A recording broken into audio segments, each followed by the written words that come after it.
बिस्मिल्लाहिर्रहमानिर्रहीम। तहरीक इंसाफ के intra party election हो गए।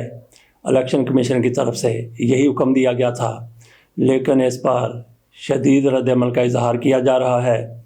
मुस्लिम लीग नून की तरफ से, पीपल्स पार्टी की तरफ से और एक दमदार टूटा हुआ सितारा अकबर एस बाबर साहब, वो भी कहते हैं कि हम इसको चैलेंज करेंगे। तो इलेक्शन कमीशन इस हवाले से क्या फ़ैसला देता है, उसका क्या मौक़िफ़ सामने आता है, तो यकीनी बात है जो उसको फीड किया जाएगा वही वहीं पे होना है। और इम्कान ये नज़र आ रहा है कि तहरीक इंसाफ के ये इंट्रा पार्टी इंतखाबात कलअदम हो जाएंगे। एक बार फिर इनको कहा जाएगा कि इंतखाबात करवाए जाएं। इस दौरान टाइम आउट होता है या क्या होता है, तहरीक इंसाफ से बल्ले का निशान वापस लिया जा सकता है। उधर मुस्लिम लीग नून की तरफ से एक बड़ी पेशरफ सामने आई है। इजलास हुआ जिसमें कई तरह की मुशावरत की गई। एक तो टिकटों के हवाले से भी कहा जा रहा है कि टिकटें भी देनी है, उम्मीदवारों को फ़ाइनल करना है, लेकिन उम्मीदवार फ़ाइनल हो चुके हैं। मुस्लिम लीग नून के उम्मीदवार फ़ाइनल किए जा चुके हैं। कहाँ पे फ़ाइनल किए जा चुके हैं और कौन कौन उम्मीदवार होंगे? जिन लोगों ने अदम एतमाद की तहरीक में शहबाज शरीफ का हिस्सा दिया था, जो टूट कर PTI से इस इत्तेहाद के हामी बन गए थे, उन सब को टिकट मिलेगा। अलबत्ता जो लोग खुद टिकट नहीं लेना चाहेंगे, जिनको पता है कि मुस्लिम लीग नून में पहले हमारे साथियों के साथ क्या हो चुका है, हमारे साथ भी वैसा ही होना है, हो सकता है वो इनकार कर दें, किसी दूसरी पार्टी में चले जाएं या बेहतर समझे कि आज़ाद उम्मीदवार के तौर पर हम इलेक्शन में हिस्सा ले लें। मुस्लिम लीग नून की तरफ से कहा जा रहा है कि हम इन लोगों को टिकट नहीं देंगे, लेकिन ये सारा कुछ इनके बस में नहीं है, इख्तियार में नहीं है।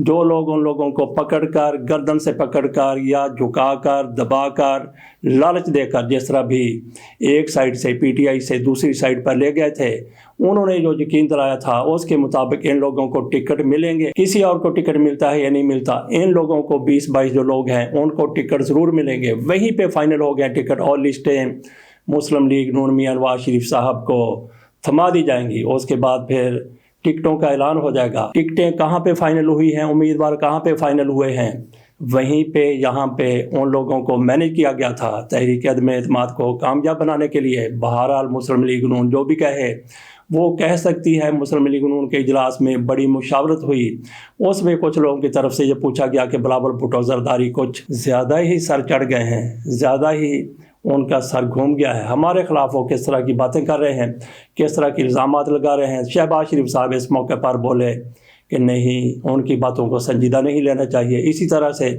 मियां नवाज शरीफ साहब ने भी शहबाज शरीफ के हवाले से कहा था कि इनकी बातों को ज़्यादा संजीदा नहीं लेना चाहिए, ये अभी मैच्योर सियासतदान नहीं हुए, और उनको फिर वज़ीर-ए-आज़म बना दिया। मियां नवाज शरीफ साहब का अंदाज़ा बिल्कुल दुरुस्त था कि शहबाज शरीफ अभी मैच्योर सियासतदान नहीं बने, उनकी बातों पर यकीन न किया जाए। इसी तरह से शहबाज शरीफ ने इजलास में कहा कि छोड़ें, दफ़ा करें, बिलावल भुट्टो जरदारी की बातों को संजीदा न लिया जाए। लेकिन मैं समझता हूँ कि मुस्लिम लीग नून की लीडरशिप का ये कहना बिल्कुल दुरुस्त है कि बिलावल भुट्टो जरदारी इल्ज़ामात लगा रहे हैं। अगर उस पर खामोशी इख्तियार की गई तो फिर लोग उन्हीं की बातों को सच समझ लेंगे, हमें नुकसान होगा। इस बुनियाद पर कई लोगों की तरफ से कहा गया कि बिलावल भुट्टो जरदारी के बयानात का जवाब देना चाहिए। इस पर मियां नवाज शरीफ साहब की तरफ से शहबाज शरीफ की मुखालफत के बावजूद इजाज़त दे दी गई। मियां नवाज शरीफ साहब की तरफ से इसके बावजूद कि शहबाज शरीफ ने शदीद मुखालफत की थी, मियां नवाज शरीफ ने इजाज़त दे दी कि ठीक है, बिलावल भुट्टो जरदारी की बातों का जवाब दिया जाए। ये मुस्लिम लीग नून वाले हैं, ये ईंट का जवाब पत्थर से देते हैं, ईंट का जवाब ईंट से नहीं, ईंट का जवाब फूल से देना तो इनकी डिक्शनरी में है ही नहीं, किसी पार्टी की भी डिक्शनरी में नहीं है। ईंट का जवाब पत्थर से दिया जाता है। तो यही कुछ जैसे मियां नवाज शरीफ साहब की तरफ से कहा गया, पै जाओ, पढ़ जाओ, पढ़ लो, जाने ना दो, तो सबसे पहले हनीफ अब्बासी साहब मैदान में आए। उनकी तरफ से कहा गया कि ये मम्मी डैडी बिलावल भुट्टो जरदारी हैं। जैसे ही मियां नवाज शरीफ साहब की तरफ से इजाज़त दी गई, सबसे पहले एफिडेविट मालकर जनाब हनीफ अब्बासी साहब मैदान में आए, इंटरव्यू देते हैं। उनकी तरफ से कहा गया कि मम्मी डैडी वज़ीर ख़ारजा, उन्होंने इखलाक से गिरी हुई बातें की हैं। शहबाज शरीफ को शोबाज कहा है, तो आपकी पॉलिसियाँ क्या शोबाज नहीं हैं? सिंध में जो कुछ आप कर रहे हैं वो भी शोबाजी है। सिंध में अब आपको बताएंगे, पीपल्स पार्टी को बताएंगे, बिलावल भुट्टो जरदारी को बताएंगे कि किस भाव बिकती है।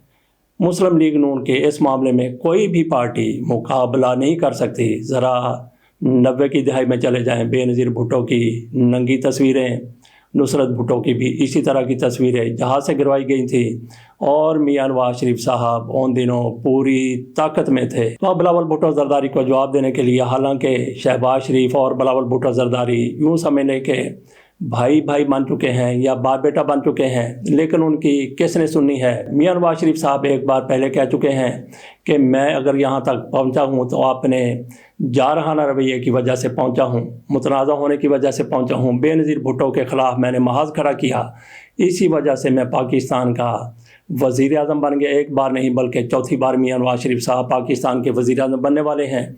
تو بلاول بھٹو زرداری کے حوالے سے اب آپ یوں سمجھ لیں کہ ننگی تصاویر اور سامنے آئیں گی، گندی ویڈیوز بھی بنیں گی۔ 90 کی دہائی کا ان کو تجربہ ہے گندی ویڈیو بنانے کا، تو اب سے ان کا سلسلہ شروع ہوا ہے، اور ان کے سب سے بڑے یا سب سے بڑی لیڈر کی طرف سے ویڈیوز کے حوالے سے جو کمال حاصل کیا گیا ہے وہ کسی اور پارٹی کی لیڈرشپ کے پاس تو بالکل ہی نہیں ہے۔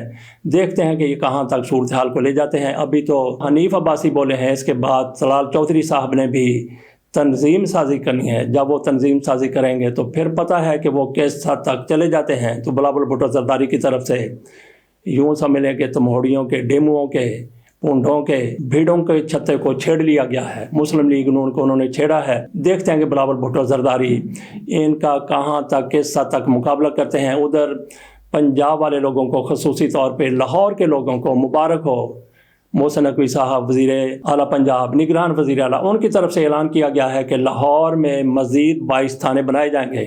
کیا کہنے، جرائم کو قابو کرنے کے لیے، جرائم کے خاتمے کے لیے کیا ان کے ذہن رسا میں زبردست تجویز آئی ہے، اور اس پر یہ فوری طور پر عمل کرتے ہوئے بھی نظر آ رہا ہے۔ 22 تھانے مزید بنیں گے۔ ایک حاکمین خان ہوا کرتے تھے پیپلز پارٹی کے دور میں، ان کی طرف سے ایک موقع پر کہا گیا، وزیر جیل خانہ جات ان کو بنایا گیا تھا، ذوالفقار علی بھٹو کا شاید دور تھا، انہوں نے کہا تھا کہ بے نظیر بھٹو کا دور تھا، ان کی طرف سے کہا گیا تھا کہ پورے صوبے میں جیلوں کا جال بچھا دیا جائے گا۔ اسی طرح سے محسن نقوی صاحب کی طرف سے جرائم کے خاتمے کے لیے 22 تھانے بنائے جا رہے ہیں۔ ہم نے پہلے سنا تھا قرون وسطیٰ کے دور میں کہ کس طرح سے ایک خاتون ایک جگہ سے کئی سو کلومیٹر تک، کئی سو میل تک وہ جاتی تھی، زیورات پہن کے جاتی تھی، لیکن کوئی چوری ڈکیتی نہیں ہوتی تھی۔ اور پھر کابل میں ہم نے یہ دیکھا کہ ملا عمر کی جب نئی نئی حکومت آئی تھی تو پورے کابل میں صرف 7 پولیس والے ہوا کرتے تھے، کوئی جرم نہیں ہوتا تھا۔ آپ نے اخلاقی طور پر اپنی قوم کو مضبوط بنانا ہے، ان کو باشعور بنانا ہے، تو جرائم خود بخود ختم ہو جاتے ہیں۔ تھانوں کے ذریعے، کوڑوں کے ذریعے، سزاؤں کے ذریعے جرائم کو ختم کرنے کی دیکھتے ہیں کہ کس حد تک یہ کوشش کامیاب ہوتی ہے۔ ادھر محسن نقوی صاحب مسلم لیگ نون کے لیے ایک ہوا بن گئے ہیں، ایک بہت بڑا خوف بن گئے ہیں، خوف کی علامت بن گئے ہیں، کیونکہ یہ شہباز شریف صاحب کی 2 معاملات میں ان کو کراس کر گئے ہیں۔ ایک تو سپیڈ کے معاملے سے، جس طرح سے شہباز شریف صاحب کسی منصوبے کو شروع کرتے تھے اس کا آغاز ہوتا تھا اور اس کی تکمیل ہو جاتی تھی، بہت جلدی ہو جاتی تھی، لیکن یہ محسن نقوی صاحب ان سے بھی تیز ثابت ہوئے ہیں۔ ایک ابھی پل بنایا گیا ہے، تو ایسے پل کئی سال میں بنتے ہیں، لیکن ان کی طرف سے جس طرح سے پیچھے پڑ گئے، یہ پل 2-3 ماہ میں مکمل ہو گیا، شروع سے لے کر آخر تک پہنچ گیا۔ ایک تو انہوں نے شہباز شریف کو اس معاملے میں پیچھے چھوڑ دیا ہے، شہباز شریف کو مائنس کر دیا ہے، کراس کر گئے ہیں۔ دوسرا، جس طریقے سے شہباز شریف صاحب سلامت کرتے ہیں، ہم دوسری بات نہیں کرتے جو عمران خان کیا کرتے تھے، تو اس میں بھی محسن نقوی صاحب نے شہباز شریف کو کہیں پیچھے چھوڑ دیا ہے۔ تو یہی وجہ ہے کہ کہا جا رہا ہے کہ محسن نقوی تو ان کی سپیڈ بہت زیادہ ہے دونوں معاملات میں، ایک تو جو ترقیاتی کام ہیں ان میں، دوسری پالش کرنے میں، تو کیوں نہ ان کو ہی کنٹینیو کر لیا جائے۔ تو یہ خوف اس وجہ سے مسلم لیگ نون کے حلقوں میں، ان کی صفوں میں پیدا ہو چکا ہے۔ ادھر مولانا فضل الرحمان کے حوالے سے کہا جا رہا ہے، حمداللہ صاحب نے کہا ہے کہ حکومت پیپلز پارٹی کیا ہے یا مسلم لیگ نون کیا ہے یا کسی اور کیا ہے، صدر تو مولانا فضل الرحمان صاحب ہی ہوں گے۔ مولانا فضل الرحمان صاحب کہا جاتا ہے کہ یہ منہ اور مسور کی دھار، یہ صدارت کی کرسی۔ اب جو نظر آ رہا ہے کہ مولانا فضل الرحمان صاحب واقعی پاکستان کے صدر بن سکتے ہیں۔ کے ساتھ اجازت دیجیے، اللہ حافظ۔